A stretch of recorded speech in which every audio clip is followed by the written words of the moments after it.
네, 이용주 뉴스캐스터와 함께합니다. 어서 오세요. 안녕하세요. 어떤 이슈인가요? GS건설이 신규 아파트 건축 현장에 품질을 위조한 중국산 유리를 시공한 사실이 뒤늦게 드러나 부실 시공 논란이 일고 있다는 이슈입니다. 이게 강남에 있는 아파트라면서요? 예, 맞습니다. 사실은 서울시 서초구에 있고요. 한 채 가격이 막 30억 가까이 거래가 되기도 한다는데요. 네. 예, 아파트가 준공된 지는 3년 됐다고 하고요. 그런데 이 아파트 세대 난간, 연회장, 스카이라운지, 옥상 같은 이 주민들의 휴식 문화공간 단지에 한국 표준 마크, KS 마크라고 하죠. 요거를 위조한 중국산 유리가 사용된 사실이 최근 확인됐다고 합니다.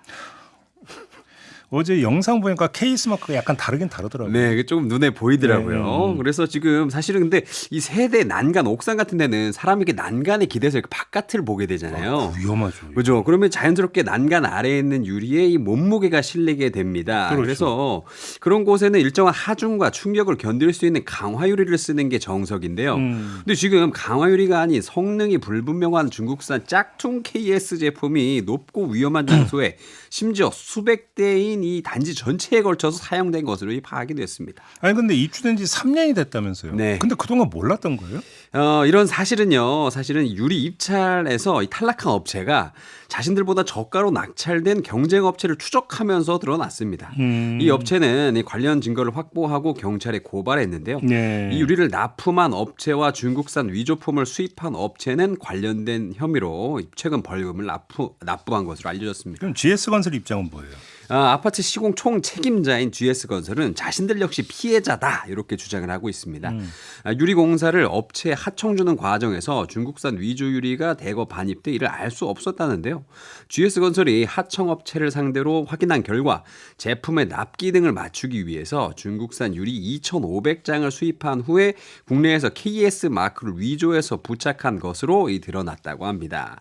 업체는 위조 제품을 정품 유리 1,500장과 섞어서 이걸 또 심지어 섞었어요. 그러니까 총 4,000장을 납품했다는 거잖아요. 그렇죠. 그중에 납품했다. 2,500장이 위조된 거라는 거고. 맞습니다. 근데 아무튼 지금 우리는 책임이 없다고 하는 게 말이 되나요? 어차피 총 책임을 져야 되는 거 아닌가요? 사실상 시공사가? 그렇죠. 예. 근데 사실 아까 말씀하신 것처럼 이 가짜 KS 마크가 이게 보통 우리 눈에도 이게 좀 다르다라고 좀 보이더라고요. 그래서 한눈에 알 수 있을 정도로 이게 진품과 달랐는데 시공 과정에서 관리 감독이 소홀했다 이런 지적이 또 나오고 있습니다. 예.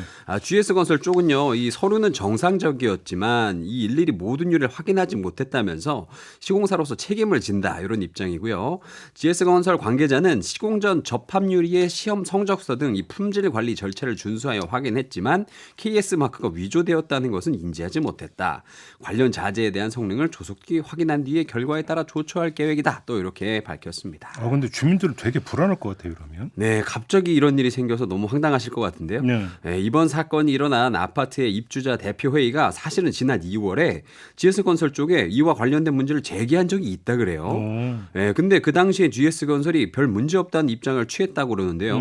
그러다 지난주에 유리 납품업체가 잘못을 시연하고 나니까 그제서야 부랴부랴 GS건설 측에서 해명을 했다고 하는데요. 그래서 지금 이 늑장 대처 아니냐 이런 또 논란까지 나오고 있습니다. 그래요? 예, 아무튼 입주자 대표 회의는 관련자들을 사기, 배임 등 이 혐의로 고소할 예정이라고 합니다. 아무튼 그러면 지금 어떻게 책임지겠다라는 거예요? GS건설은요 관리 부실에 대한 책임을 인정해서 시공된 유리들을 모두 정품으로 다시 시공하겠다 이렇게 밝혔습니다.